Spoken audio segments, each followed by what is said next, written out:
ॐ अखण्डमण्डलाकारं व्याप्तं येन चराचरं तत्पदं दर्शितं येनं तस्मै श्रीगुरवे नमः। ओम गुरुभ्यो नमः। सबको वही एक ब्रह्म भाव से नतमस्तक होकर प्रणाम करता हूँ। सभी को ब्रह्म तत्व के सत्संग में स्वागत करता हूँ। सबसे पहले आइए इस श्लोक की अर्थ को समझेंगे। इसके बाद में हम ब्रह्म तत्व यह चैनल के उद्देश्य के बारे में, साधना के बारे में, लाभ के बारे में चर्चा होकर समझने के प्रयत्न करेंगे। सबसे पहले श्लोक के अर्थ अखंड मंडलाकारम।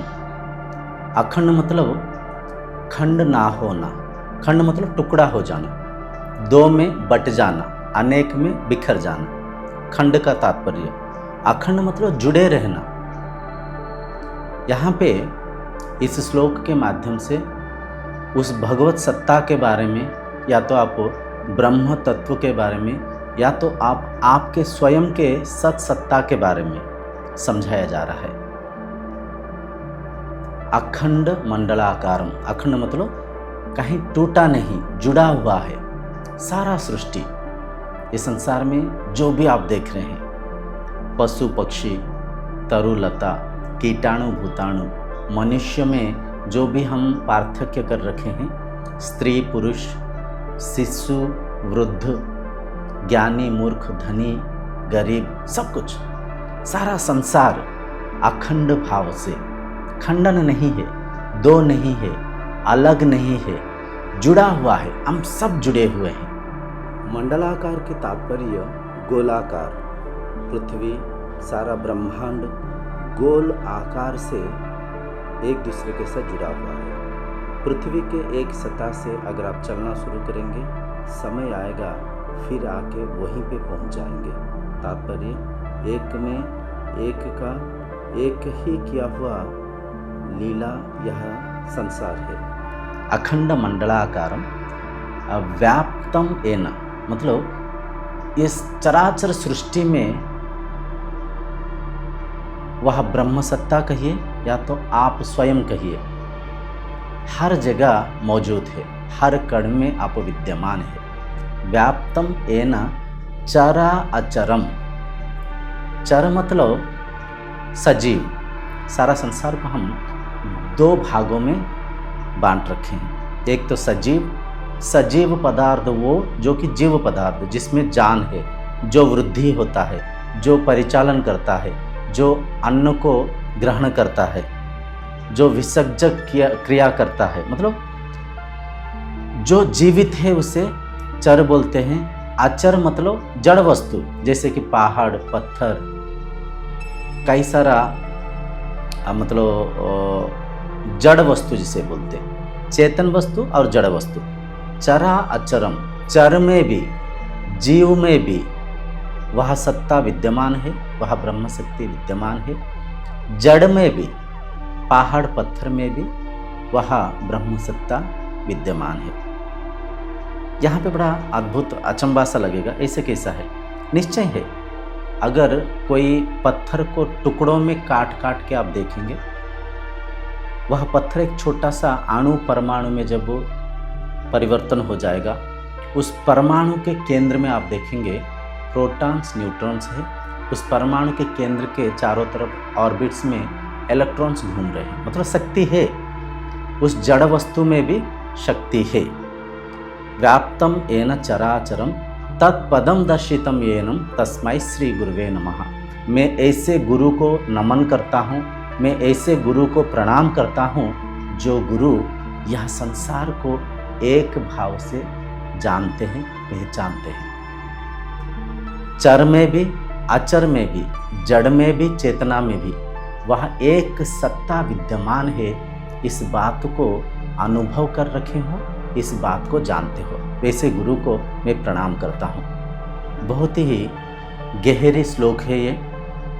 श्लोक के अर्थ को अगर गहराई से आप समझने के प्रयत्न करेंगे, ये जो सारा संसार को हम देख रहे हैं, ये सारा संसार एक ही शक्ति से सृष्टि हुआ, उसी एक ही शक्ति के आधार से परिचालन हो रहा है, उसी एक ही शक्ति में परिवर्तन के रूप में परिवर्तित भी हो रहा है। इसके आधार स्वरूप हम भगवद गीता के 10वें अध्याय श्लोक संख्या 20 को अगर चर्चा करके समझने का प्रयत्न करेंगे, उसमें भी लिखा हुआ है, अहमात्मा गुडाकेश सर्वभूताशय स्थितः अहमादिश्च मध्यम च भूतानामंत एव च।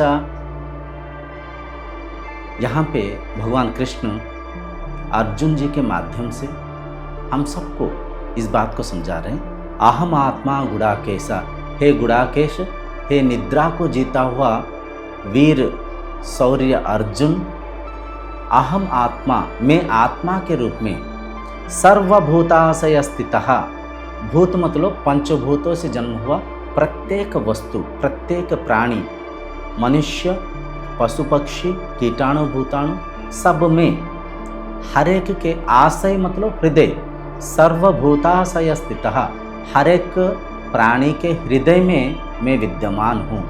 अहम आदिश्च मतलब मैं आदि हूँ, मुझसे ये संसार उत्पत्ति हुआ। मध्यम चा, सारा संसार मुझे ही आधार करके परिचालन हो रहा है। मुझ बिन शरीर जड़ है, सब है। मुझ चैतन्य सत्ता को आधार करके मन चिंतन कर पाता है। मुझ चैतन्य सत्ता को आधार करके इंद्रियां परिचालन होते हैं। मुझ चैतन्य सत्ता को आधार करके शरीर ये संसार में प्रत्येक अनुभव को अनुभव कर सकता है। तो ये संसार, ये शरीर, ये चराचर सृष्टि परिचालन होने का माध्यम भी मैं हूँ। अहम आदिश्च मध्यम च भूतानामंत एव च, मुझ शक्ति में ही, मुझ चैतन्य सत्ता में ही ये सारा संसार परिवर्तन के रूप में परिवर्तित भी हो रहा है। यहाँ पे जो भगवान कृष्ण के बारे में हम चर्चा कर रहे हैं, देहधारी कृष्ण के बारे में नहीं, उस शरीर के अंदर जो कृष्ण के स्वरूप के अंदर जो तत्व है, उस ब्रह्म सत्ता के बारे में चर्चा कर रहे हैं। उस ब्रह्म सत्ता के स्तर में अर्जुन भी वही ब्रह्म है, कृष्ण भी वही ब्रह्म है, आप भी वही ब्रह्म है, यह शरीर भी वही ब्रह्म है, क्योंकि वह ब्रह्म एक है। एक ब्रह्म द्वितीय नास्ति, ब्रह्म एक है, दो नहीं है। तो कहने का तात्पर्य, ये सारा संसार हम सब जुड़े हुए हैं, हम सब एक बंधन में है। बंधन बांधने की आवश्यकता नहीं है, परंतु अज्ञानता से, अविद्या, अस्मिता से स्वयं को शरीर मान के अन्य शरीर के साथ हम तुलना करते हैं। पद, पदवी, धन, संपत्ति, लोभ, मोह में, काम, क्रोध में मन को बांधकर मनुष्य जीवन जो कि शांतिमय है, जो कि प्रेममय है, जो कि श्रेष्ठ है, उसे हम अनर्थ करते हुए, स्वार्थी बनकर, विनाश के ओर अग्रसर होते हुए हम अशांतिग्रस्त होते हैं। तो एक शरीर का अशांति के केवल कारण अविद्या है, अस्मिता है, स्वयं के ज्ञान ना होना। तो आइए, ये जो ब्रह्म तत्व चैनल है, इसके साथ जुड़िए। हम इस चैनल के माध्यम से स्वाध्याय करेंगे। स्वाध्याय मतलब स्वयं को अध्ययन करेंगे। मनुष्य तो सारा संसार को अध्ययन करते रहता है, इंग्लैंड के बारे में, अमेरिका के बारे में, जर्मनी, जापान के बारे में, स्पेस टेक्नोलॉजी के बारे में, क्या कुछ नहीं अध्ययन करता है, परंतु मनुष्य स्वयं कौन है, खुद के सत्ता को पहचानने के प्रयत्न नहीं करते हैं। तो यहाँ पे स्वाध्याय करेंगे, स्वयं को समझेंगे। मैं सीमित शरीर नहीं, मैं असीम ब्रह्म हूँ, मैं सब में समाया हुआ हूँ, सब कुछ मुझ में है। अविद्या से मैं मान रखा हूँ कि मैं संसार में हूँ, परंतु सत्य यह है, संसार मुझ में, मुझसे परिचालन होता है। मुझ चैतन्य सत्ता से ये सारा ब्रह्मांड परिचालन हो रहा है। मैं अजर हूँ, मैं अमर हूँ, मैं देश काल वस्तु से परे हूँ, मैं अविनाशी हूँ, मैं आत्मा हूँ, मैं ब्रह्म हूँ। तो स्वाध्याय करके स्वयं को समझेंगे। इंद्रियों की स्वभाव के बारे में समझेंगे, परखेंगे, इंद्रियों को नियंत्रित रखने की प्रयत्न करेंगे। मन के स्वभाव को, मन के स्वरूप को समझेंगे, मन को स्वयं के नियंत्रण में रखने की प्रयत्न करेंगे।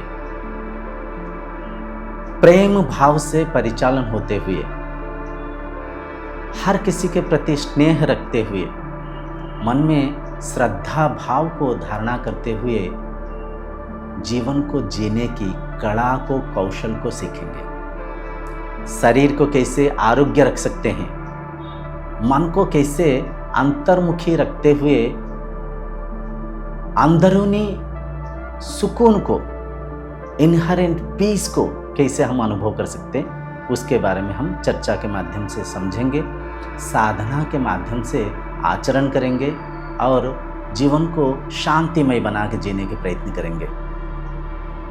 हम इंद्रिया, मन के अलावा ब्रह्म तत्व के बारे में चर्चा करेंगे। हम उपनिषद को माध्यम करके, भगवत गीता को माध्यम करके स्वाध्याय करेंगे, स्वयं के आत्मसत्ता को समझने के प्रयत्न करेंगे। इस चैनल को कोई हिंदू, मुस्लिम, सिख, ईसाई में मत बांटिए, क्योंकि यहाँ पे जो भी ज्ञान परोसा जा रहा है प्राणी मात्र के लिए लाभदायक है, प्राणी मात्र के लिए शांतिदायक है। यहाँ पे कोई भेदभाव नहीं है, क्योंकि यहाँ पे दो नहीं है, अखंड है, मंडलाकार है, एक में एक का खेल है। इस एकता को हम समझने की प्रयत्न करेंगे। संसार इसी ज्ञान के अभाव से आज इंद्रियों की दास बनकर, मन के गुलाम बनकर संसार को दूषित प्रदूषित करते हुए लोभ मोह में विनाश की ओर बढ़ रहा है। तो संसार को इस विनाश से अगर कोई बचा सकता है, वह केवल ब्रह्म ज्ञान है, वह केवल आत्मज्ञान है, वह केवल स्वयं के ज्ञान है। इस चैनल के उद्देश्य केवल एक है, सारा संसार एक परिवार, वसुधैव कुटुंबकम, हम सब एक है, हम सब अभिन्न है, हम सब अद्वैत है। इस बात को साबित करना, इस बात को अनुभव करना और ईश्वर प्राप्ति करना। इस चैनल के माध्यम से आप धीरे धीरे अगर निष्ठावान होकर, संकल्प सिद्ध होकर साधना करेंगे, समय आएगा ये सारे गप कहानी जैसे ये जो बातें लग रहा है, इसे आप स्वयं अनुभव कर पाएंगे। आपके असीम सत्ता को आप अनुभव कर पाएंगे। आप सीमित शरीर नहीं, असीम ब्रह्म है। आप ही इस ब्रह्मांड के हर्ता, कर्ता, विधाता, क्रिया, कर्म, प्रतिफल सब कुछ है। इस बात को आप अनुभव कर पाएंगे। तो आइए इस चैनल के साथ जुड़िए, आपके बंधु मित्रों को ये बातें शेयर करिए, क्योंकि हम सब मिलेंगे, हम सब प्रयत्न करेंगे तो ही संसार में और एक विराट परिवर्तन आ सकता है। फिर दोबारा सत्य युग की स्थापना हो सकता है। सत्य युग में सत्य को हर शरीर जानते थे, हर शरीर सत्संग करते थे, स्वाध्याय करते थे, आत्मीय भाव से मिलजुल के, प्रेम श्रद्धा भाव से एक दूसरे की सहायता होते हुए जीवन की आनंद को, रस को ले पाते थे।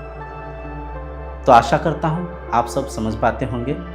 आगामी दिनों में हम कई सारा गहरी चर्चाएं करेंगे, कई सारा गहरी साधनाओं के बारे में हम चर्चा करेंगे। पॉडकास्ट भी होगा, शॉर्ट फिल्म्स भी होगा, कई सारा भजन भी होगा, कई सारा सिनेमा के माध्यम से भी प्रयत्न किया जाएगा कि ब्रह्म एक कैसा है। इंद्रियों के स्वभाव स्वरूप के बारे में आपको समझाने के प्रयत्न, हम कई सारा विधि विधान को आचरण करते हुए समझाने के प्रयत्न करेंगे। तो आइए इस चैनल के साथ जुड़िए, स्वयं के शांति, आरोग्य, आनंद को बरकरार रखते हुए विश्व शांति में, जग की शांति में सहायक होइए। ओम सर्वे भवन्तु सुखिनः, सर्वे सन्तु निरामयः, सर्वे भद्राणि पश्यन्तु, मा कश्चित् दुःखभाग् भवेत्। ओम शांति शांति शांति।